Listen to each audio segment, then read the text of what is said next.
The following program is brought to you in living color.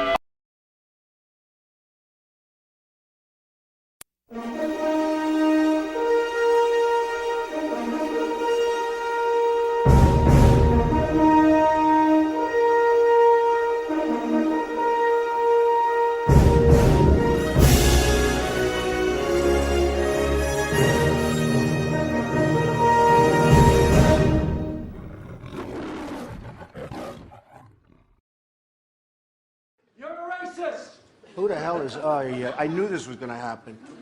Who is that? Trump's a racist!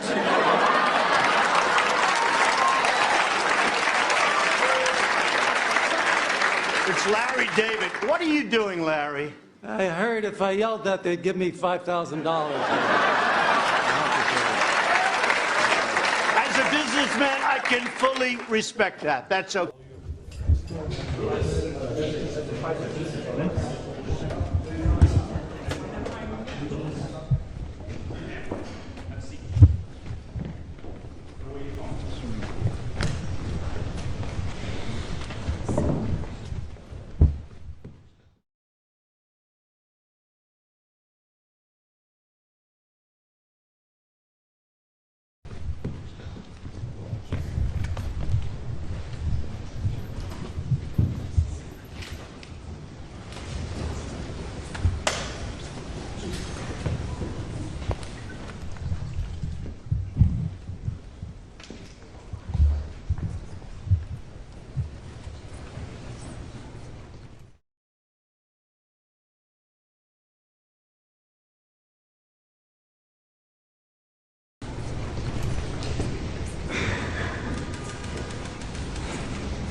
Day one of you-know-who's real estate fraud case kicked off yesterday. Why can he continue to threaten judges, threaten AGs, and threaten just people? Now, I understand that some folks say it's freedom of speech, but if I did that, right? Notice at no point do they ever actually mention what the threats were. They just keep repeating the fact that he threatened a judge and threatened the attorney general. Okay, well, what did he say? Well, they leave that part out, so I looked it up and used a left-wing source, Salon.com. He called the judge rogue, said the judge was a disgrace, and said the attorney general was racist. Yeah. None of those things are threats. It's threats like he did with January 6th. He basically said, come after her. Yeah. He didn't say exactly those words, but I don't know how else you can take those words. So according to the morons at The View, calling someone a racist or a disgrace is a threat, which is fascinating because during the Trump administration, every day they called him a racist and a disgrace. So by their own logic, they threatened the President of the United States. These bitches are so fucking dumb, it is incredible. There's a feeling in the country where there's certain things you don't do. You don't threaten judges. I want to tell you, Gorsuch, I want to tell you, Kavanaugh, You have released the whirlwind, and you will pay the price. The Trump building is so gross. Come on. It's right over here. It's so ostentatious. So ostentatious. Woo! Big words from a lady with a big wig. Yeah, his buildings are so ostentatious, and that just disgusts you. So much so that you have 4 diamond earrings and 4 diamond rings on your hand. Yeah, doesn't seem like you have a problem with people being ostentatious. Bitch, please. Okay, so Democratic House member allegedly pulled a fire alarm. He claims that it was because he was trying to get to the House floor. The video seems to, or pictures suggest otherwise. There's MAGA Republicans that are somehow equating this guy doing this infantile stunt with January 6th. To my knowledge, nobody died because this guy pulled that stunt. To my knowledge, nobody was bleeding. Nobody was attacked because of this stunt. Still with the dead person routine? How many people were charged with manslaughter or murder on that day? Oh, that's right, none. However, many people were arrested for disrupting Congress. Fat ass. And I don't want to call it a stunt yet. There's going to be an investigation. I know Jamal. And so, again, I'm a little biased. But the doors that are normally open so that he could get to the chambers to read were somehow miraculously closed.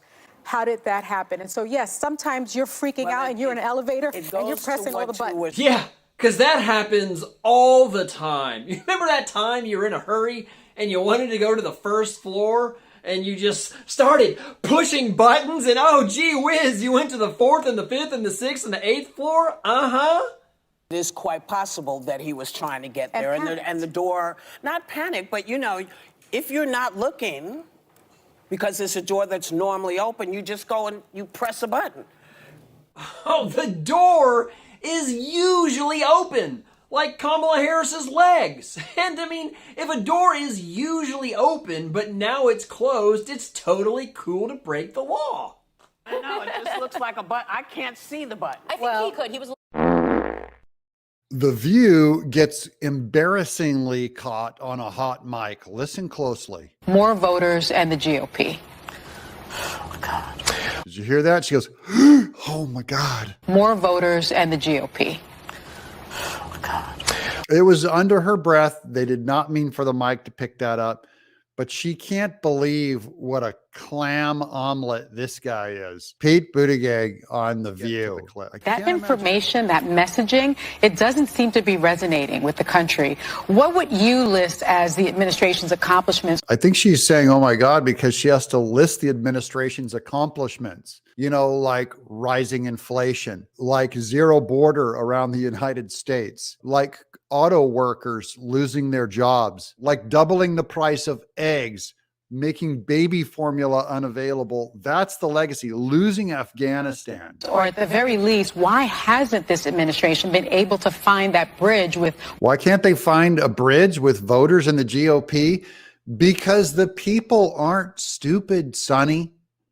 Like your audience and like your co-hosts, they're not being gaslit. They're not buying anymore. That's why they can't make connections. But let's get to the creepy whisper. More voters and the GOP. Well, I think that the biggest accomplishment that, of course, I spend the most time working through is the infrastructure legislation. That's what's on the tip of everyone's tongue in America. It's the infrastructure legislation is the legacy. What an incredible job you guys are doing. I'm paying double for a steak if I can find it on the shelves at all. Thank you for the infrastructure legislation, you weirdo. Well, The View's credibility is over. That's been gone for a long time. And Chicago residents are fuming at a community meeting last night over how the city is handling the overflow of migrants in their city. Look at these ultra MAGA white supremacists. Oh, they hate black and brown people. Look, Democrats have been very consistent on this. The border isn't open. Okay, the border is open, but it's good. No, I mean, the border's open, but that's bad. No, that's racist. The border's open, but it's Donald Trump's fault. Yeah, that'll work. So I've been clear on this all along. The border crisis, which I denied was a crisis 5 seconds ago, is actually a crisis manufactured by Donald Trump and the Republicans. I mean, it's as clear as day. I want Mayor Brandon Johnson to understand that you're selling us out for people who can't vote for you. Sure, lady. I'm sure there's no way Democrats will get illegals to vote in the election. I mean, if there's one thing I know, it's that Chicago runs clean and fair elections. It's not a corrupt city at all. I mean, I trust them with democracy like I trust Venezuela and North Korea. They're great. They're great. Hi everyone, we're at the infamous door where Jamal Bowman claims he had to pull a fire alarm to get out. Now these doors are open on weekdays. Every member of Congress knows that, everybody that works here knows that. But on Saturdays and Sundays, they are locked and only certain doors are open on Saturdays and Sundays. Now come on over here. This right here is a fire alarm. Nowhere does it say, pull the fire alarm to open the exit door. Doesn't say that, and I think ex-middle school principals know better. Let me show you how we go when we need to go vote. I know this because my office is in here in Keenan Building. Come on, go this way. Oh, look, there's stairs. Oh, wait, no, these stairs. Go back way, Keenan Building. I'm not an option. As members of Congress, we can continue to go down the stairs this way. You can go in the basement and we can walk in the tunnel that goes under the road to the Capitol. We do that all the time, especially if the weather's bad.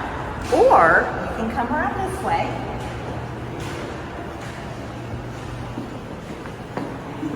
See where that says exit? It exits out on New Jersey. This one is open all the time. Not just some of the time, all the time. So let's explain very clearly again. Jamal Bowman didn't pull the fire alarm to try to get out of the building because he had to rush to go vote. I know that for a fact because I also work in the Cannon office building, and I watched Catherine Clark, the Democrat whip, make a motion to adjourn, and then within minutes, Jamal Bowman pulled a fire alarm, and he knew he was pulling a fire alarm because he's a former middle school principal. And then he ran out of the building and didn't tell anybody he did that. And this building was evacuated for over an hour, and Congress had to hold the vote open. That's usually only 15 minutes on the first vote. They held it open for over an hour as well. There's some serious problems for Jamal Bowman, and he needs to be prosecuted for violating the same federal law that they are prosecuting January 6th defendants and President Trump. But there wasn't this little tail of extremism wagging the dog of the Republican Party as it is today. Mm-hmm. And sadly, so many of those extremists, those MAGA extremists, take their marching orders from Donald Trump, who has no credibility left by any measure. He's only in it for himself. He's now defending himself in civil actions and criminal actions. And when do they break with him? Because at some point, maybe there needs to be a formal deprogramming of the cult members, but something needs to happen. And how you can call me Hillrod. I am ready to rumble.